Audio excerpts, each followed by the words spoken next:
मैं अपनी माँ के साथ शहर में अपने बड़े भाई और भाभी के घर आए हुए थे।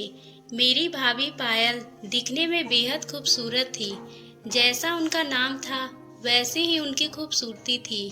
उनकी उम्र भी बहुत कम दिखती थी और वो ज़्यादा पढ़ी लिखी भी नहीं थी।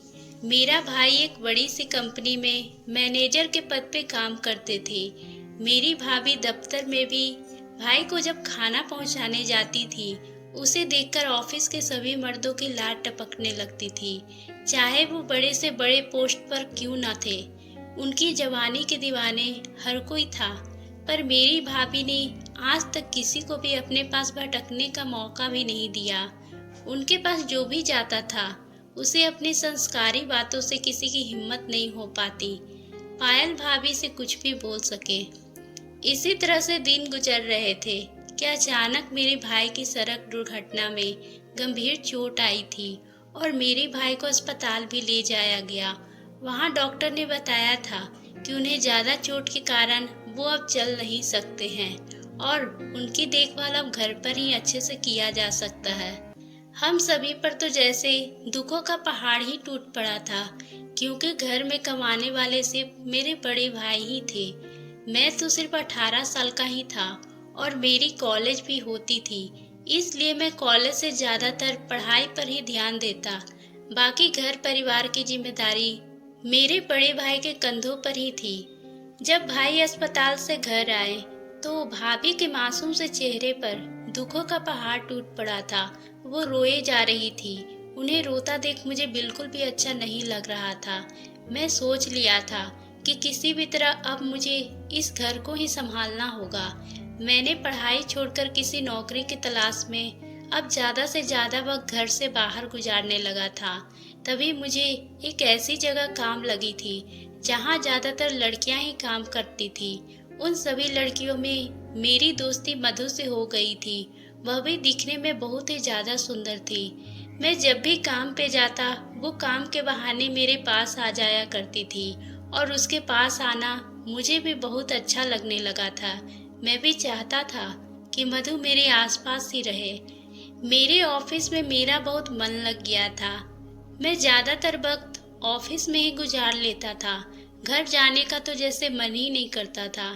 एक दिन मैंने भाभी से कहा, भाभी आज घर पर कुछ खाना बना दीजिएगा, मैं अपने कुछ दोस्तों को खाने पर बुलाया हूँ। भाभी ने कहा ठीक है, आप सबको बुला लीजिएगा, मैं खाना तैयार रखूंगी।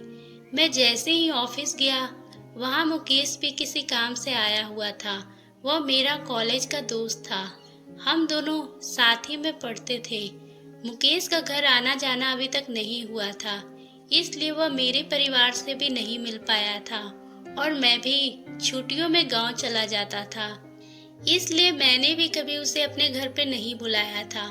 मैंने मुकेश से कहा, आज मैं उधर पार्टी दे रहा हूँ, चलो तुम भी भाभी से मिल लेना। वह मेरे घर जाने के लिए एकदम से तैयार हो गया और ऑफिस के काम खत्म होने के बाद हम सभी अपने दोस्तों के साथ अपने घर चले गए थे। वहाँ भाभी भी मेरे दोस्तों के लिए अच्छे अच्छे खाने पका दी थी। जैसे ही मेरी भाभी अपने कमरे से बाहर निकली, मुकेश की नज़र भाभी से हट ही नहीं रही थी। वो भाभी का अजीब सी नज़रों से देख रहा था। मेरी भाभी ने सभी को खुशी खुशी बातें की। मेरा दोस्त उनकी जवानी को देखकर रहा नहीं गया। वो कहने लगा, भाभी आप तो बहुत खूबसूरत हो, भैया आपको खुश तो रखते हैं ना। ये सुनकर मेरी भाभी चुपचाप रसोई घर में चली गई और मेरे दोस्त खाने के बाद अपने घर चले गए थे और रात काफ़ी होने के चलते मैं भी अपने कमरे में सोने चला गया था। अगले ही दिन जब मैं ऑफिस से घर लौटा तो देखा मुकेश मेरी भाभी से हंस हंस कर बातें कर रहा था।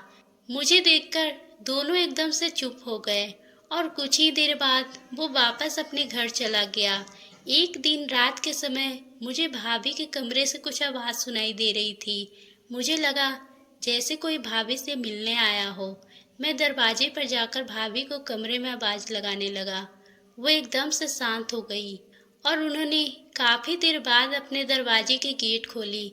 मैं कमरे में देखा तो मेरे तो होश ही उड़ गए। कमरे में मेरे भाई के अलावा कोई नहीं था। मैं वापस अपने कमरे में चला गया और मुझे इस तरह भाभी पे शक करके बहुत पछतावा होने लगा था। मैं एक पल के लिए भूल गया था कि वह वही औरत है जो किसी पराये मर्द को अपने आसपास भी भटकने नहीं देती थी। आज मैं कैसे अपनी भाभी पे शक कर बैठा था।